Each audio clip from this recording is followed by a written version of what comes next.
అనుదిన అరుణోదయ స్తుతి కార్యక్రమంలో అనుదినము మాతో కలిసి దేవుణ్ణి స్తుతిస్తున్న ప్రియ సహోదరి సహోదరులందరికీ మన రక్షకుడు ప్రభువైన యేసుక్రీస్తు నామములో వందనాలు తెలియజేస్తున్నాం.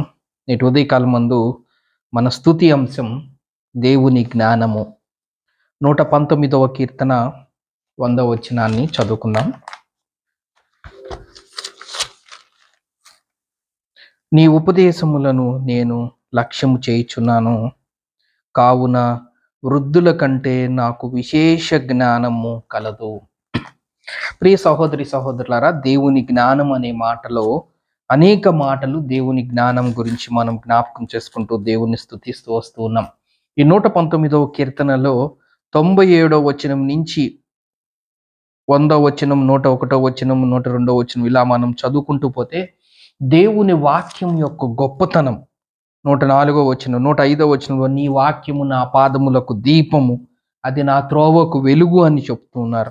104వ వచనంలోకి వస్తే ఉపదేశములు అనే గురించి మాట్లాడుతున్నట్లుగా మనం చూస్తూ ఉన్నాం. అంటే దేవుని వాక్యం యొక్క గొప్పతనాన్ని 119వ కీర్తనలో కొన్ని మాటల్ని మనం గుర్తించవచ్చు. 97వ వచనం, 98వ వచనం, 99వ వచనంలో ఉన్న జ్ఞానము దేవుని వాక్యం ద్వారా ఒక మానవుడు ఏ విధంగా జ్ఞానాన్ని సంపాదించుకోగలడో మనం ఆల్రెడీ జ్ఞాపకం చేసుకున్నాం. నేటి ఉదయకాలం ముందు మనం చదువుకుంటే నీ ఉపదేశములు, ధర్మశాస్త్రం అన్నా దేవుని వాక్యమే, నీ ఆజ్ఞలు అనగా దేవుని ఆజ్ఞలన్నా దేవుని వాక్యమే, దేవుని శాసనములన్నా దేవుని వాక్యమే, దేవుని ఉపదేశములన్నా దేవుని వాక్యమే. ఉదయకాలం ముందు దేవుణ్ణి స్తుతిస్తున్న ప్రియ సహోదరి సహోదరులారా, దేవుని ఉపదేశములు, దేవుని వాక్యమును లక్ష్యము చేసేవారికి వృద్ధుల కంటే విశేష జ్ఞానమును దేవుడు మనకు దయచేసేవాడుగా ఉన్నారు. ఎవరైతే దేవుని ఉపదేశములను ధ్యానం చేస్తామో,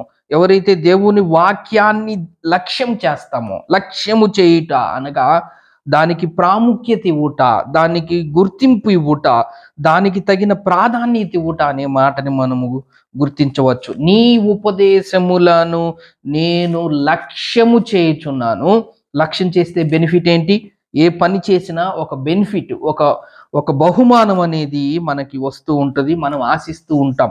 ఇక్కడ కూడా మనం చూసుకుంటే దేవుని వాక్యాన్ని ప్రియముగా ఎంచుకుంటే, దినమెల్లా దేవుని వాక్యాన్ని ధ్యానం చేస్తూ ఉంటే, దేవుని వాక్యము ఆజ్ఞలనే ఆ దేవుని వాక్యాన్ని మనం ధ్యానం చేసి దాని ప్రకారం మనం జీవిస్తూ ఉంటే దేవుని వాక్యం మనకి తోడుగా ఉంటుంది. శత్రువులకు మించిన జ్ఞానం అది మనకు కలుగు చేస్తుంది. దేవుని శాసనములను ధ్యానం చేస్తే బోధకులందరికంటే విశేష జ్ఞానం కలుగు చేస్తుంది. దేవుని వాక్య కట్టడల ప్రకారం మనం జీవించుట ద్వారా మన జీవితాన్ని చూసి ఇతరులు మనము గొప్ప జనాంగముగా, విశేష జ్ఞానం కలిగిన వారముగా, వివేకం కలిగిన వారంగా జనులు మనల్ని గుర్తిస్తారు. దేవుని ఉపదేశములను లక్ష్యము చేసుట ద్వారా వృద్ధుల కంటే విశేష జ్ఞానమును దేవుడు మనకు దయచేసేవాడుగా ఉన్నాడని లేఖన భాగం ద్వారా మనం జ్ఞాపకం చేసుకుంటూ ఉన్నాం. వృద్ధుల కంటే అనే మాటని మనం చూసుకుంటే, వృద్ధుల కంటే అంటే వృద్ధులకు జ్ఞానం ఎక్కువ ఉంటుందా అంటే, లోకానుసారంగా మనం ఆలోచిస్తే లోకంలో అవును వృద్ధులకి ఎక్కువ జ్ఞానం ఉంటుంది. చిన్నపిల్ల వాళ్ళతో మనం పోల్చుకుంటే వృద్ధులకి ఎక్కువ జ్ఞానం ఉంటుంది. మనకన్నా ఎక్కువ వయసున్న వాళ్ళకి జ్ఞానం అధికంగా ఉంటుందని సహజంగా మనం చెప్పవచ్చు. కానీ బైబిల్ గ్రంథంలో కూడా మనం ఒక మాటని మనం జ్ఞాపకం చేసుకుంటే, యోబు గ్రంథము 32వ అధ్యాయంలో బైబిల్ గ్రంథం కూడా వృద్ధుల యొక్క జ్ఞానం గురించి ఏ విధంగా తెలియచేస్తుందో మనం జ్ఞాపకం చేసుకుంటే, 32వ యోబు గ్రంథము 32వ అధ్యాయం 7, 8, 9 వచనాలు మనం చదువుకుందాం. వృద్ధాప్యము మాటలాడదగును, అధిక సంఖ్య గల ఏండ్లు జ్ఞానము బోధింపతగునని నేను అనుకొంటిని. యోబు గ్రంథం 32వ అధ్యాయం 1వ వచనంలో యోబు తన దృష్టి యందు తాను నీతిమంతుడై ఉన్నాడని ఆ ముగ్గురు మనుష్యులు తెలుసుకొని అతనికి ప్రత్యుత్తరము చెప్పుట చాలించిరి అనే మాటను మనం చదువుకుంటూ 4వ వచనంలో వారు ఏలీహు కన్నా ఎక్కువ వయసు గలవారు కనుక అతడు యోబుతో మాట్లాడవలనని కనిపెట్టి ఉండెను. అయితే ఏలీహు ఆ ముగ్గురు మనుషులు ప్రత్యుత్తరమే ఇయ్యకపోవుట చూచినప్పుడు అతని కోపము రేగెను. 7వ వచనంలో మనం జ్ఞాపకం చేసుకుంటే వృద్ధాప్యము మాటలాడదగును, అధిక సంఖ్య ఏండ్లు, అధిక వయసు కలిగిన వయసు. మన అంశం కూడా వృద్ధుల కంటే విశేష జ్ఞానాన్ని దేవుడు మనకు దయచేసేవాడుగా ఉన్నాడు. ఎప్పుడంటే ఆయన ఉపదేశములను మనం ధ్యానించినప్పుడు, ఆయన ఉపదేశములను లక్ష్యం పెట్టినప్పుడు, ఆయన ఉపదేశములను మనం ప్రాముఖ్యత ఇచ్చినప్పుడు, ఆయన ఉపదేశములకు మనం ప్రాధాన్యత ఇచ్చినప్పుడు ఆయన వృద్ధుల కంటే విశేష జ్ఞానాన్ని మనకు దయచేసేవాడు.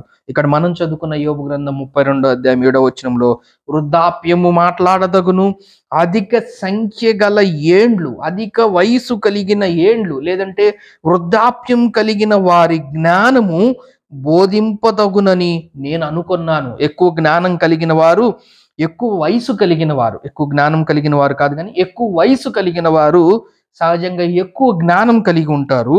వాళ్ళు బోధింపతగునని నేను అనుకుంటుని. అయినను ఎక్కువ వయసు ఉంటే ఎక్కువ జ్ఞానం ఉంటుంది, ఎక్కువ జ్ఞానం ఉంది కాబట్టి వాళ్ళు బోధింపవచ్చునని నేను అనుకున్నాను. అయినను 8వ వచనంలో నరులలో ఆత్మ అనేది ఒకటి ఉన్నది, సర్వశక్తుడగు దేవుని ఊపిరి వారికి వివేచన కలుగు చేయును. జ్ఞానము వివేచన వయసు కాదండి ఇచ్చేది.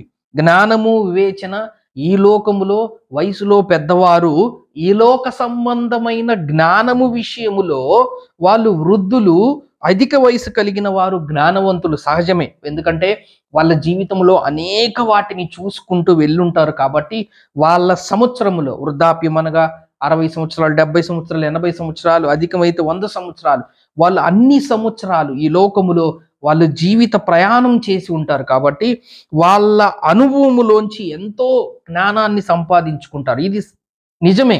కానీ మనం మాట్లాడుకుంటున్న మాట ఆత్మీయ జీవితం గురించి మనం మాట్లాడుకుంటున్నాం. ఆత్మీయ జీవితంలో మనం చూసుకుంటే నరుల్లో ఒక ఆత్మ ఉంది, సర్వశక్తుడగు దేవుని ఊపిరి వారికి వివేచన కలుగు చేయును, వారికి జ్ఞానము కలుగు చేయును. జ్ఞానము కలుగు చేసేవాడు ఎవరంటే సర్వశక్తుడగు దేవుడు.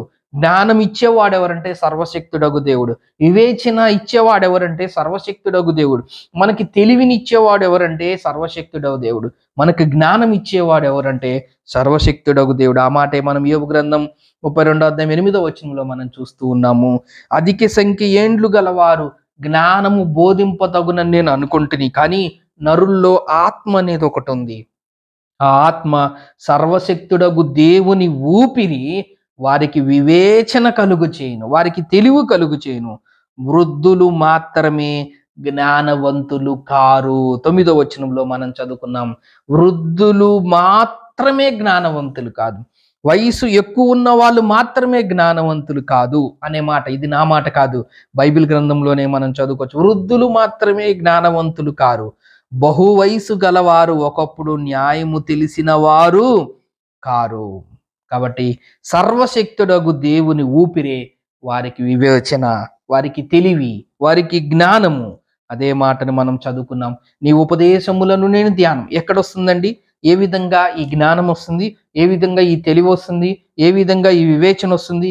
ఏ విధంగా మంచి చెడ్డలు తెలుసుకునే ఆ జ్ఞానం దేవుడు మనకు దయచేస్తాడంటే ఎప్పుడైతే దేవుని వాక్యాన్ని, దేవుని ఉపదేశములను, దేవుని శాసనములను, దేవుని ఆజ్ఞలను, దేవుని కట్టడలను, దేవుని మీద మనము లక్ష్యం చేస్తామో అలాంటి వారికి వృద్ధులందరికంటే విశేష జ్ఞానమును దేవుడు మనకు దయచేసేవాడుగా ఉన్నాడు. అలాంటి స్థితిలో మనల్ని ఉంచినందుకు ఆ జ్ఞానవంతుడైన దేవుణ్ణి మనము స్తుతించబద్దులమై ఉన్నాం. దేవుడు ఈ కొన్ని లేఖన భాగములు మన కొరకు దీవించును గాక. ప్రేమగల తండ్రి, నమ్మకమైన మా దేవ, మీకు స్తోత్ర వందనములైనా. మీ శాసనములను లక్ష్యము చేయుట ద్వారా వృద్ధుల కంటే విశేష జ్ఞానాన్ని మీరు మాకు దయచేస్తారని, మీరు మాకు ఇచ్చిన ఈ జ్ఞానంకే మీకు స్తోత్ర వందనములు తెలియజేస్తూ యేసు క్రీస్తు నామమున స్తోత్రం చెల్లించి ప్రార్థన చేస్తున్నాం తండ్రి. ఆమెన్.